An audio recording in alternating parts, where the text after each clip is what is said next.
मराठा समाजाची महाविकास आघाडीने आरक्षणावर भूमिका स्पष्ट करण्याची मागणी।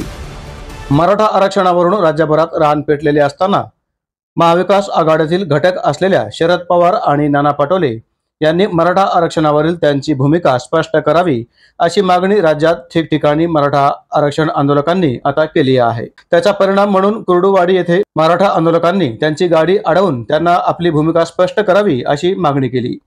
तिथे शरद पवारांनी काहीही उत्तर दिले नाही, तर पुढे बार्शी येथील त्यांच्या सभेत त्यांना काळे झेंडे दाखवून आरक्षणावर घोषणाबाजी करण्यात आली। यावेळी शरद पवारांनी भाषण सुरूच ठेवून या मागणीकडे सपशेल दुर्लक्ष केल्याचे दिसून आलं। त्यामुळे संतप्त मराठा युवकांनी अंगावर पेट्रोल ओतून आत्मदहनाचा प्रयत्न केला। पोलिसांच्या हस्तक्षेपानंतर मराठा तरुणाचे प्राण वाचवण्यात आले। तर नाना पटोले नांदेड येथे आले असताना मराठ्यांना ओबीसी मधून आरक्षण द्यावे की नाही याबाबत काँग्रेसने आपली भूमिका स्पष्ट करावी अशी मागणी करत सकल मराठा समाजाच्या कार्यकर्त्यांनी नांदेडमध्ये काँग्रेसच्या बैठकीत घोषणाबाजी केली।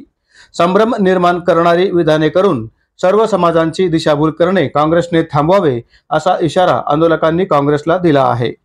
तर उद्धव ठाकरेंनी देखील आरक्षणावर आपली भूमिका अजून स्पष्ट केलेली नाही। ते आघाडी सरकारचे मुख्यमंत्री राहिलेले आहेत। त्यांच्याच काळात मराठा समाजाचे आरक्षण त्यांच्या चुकीच्या भूमिकेमुळे कोर्टात टिकू शकले नव्हते। संतप्त आंदोलकांचे म्हणणे होते की लोकसभेत समाज त्यांच्या मागे उभा राहिला, परंतु निवडणुकीनंतर त्यांच्या पक्षाच्या नेत्यांनी आणि त्यांनी आपली भूमिका अजूनही स्पष्ट केलेली नाही। उलट निवडणुकीत मते मिळवण्यासाठी महाविकास आघाडीने मराठा समाजाचा वापर केला हे समजून जाऊ आणि विधानसभेत याचा जाब देऊ। निवडणूक जवळ आली म्हणजे जातीजातींमध्ये आरक्षणावरून वाद पेटवून आपली पोळी भाजून घेण्याचा महाविकास आघाडीचा खेळ मराठा समाजाने आता ओळखला आहे। आघाडी विरोधात मराठा समाजात तीव्र असंतोष पसरतो आहे। अशी परिस्थिती सध्या राज्यभरात निर्माण झाल्याचे चित्र पाहावयास मिळत आहे।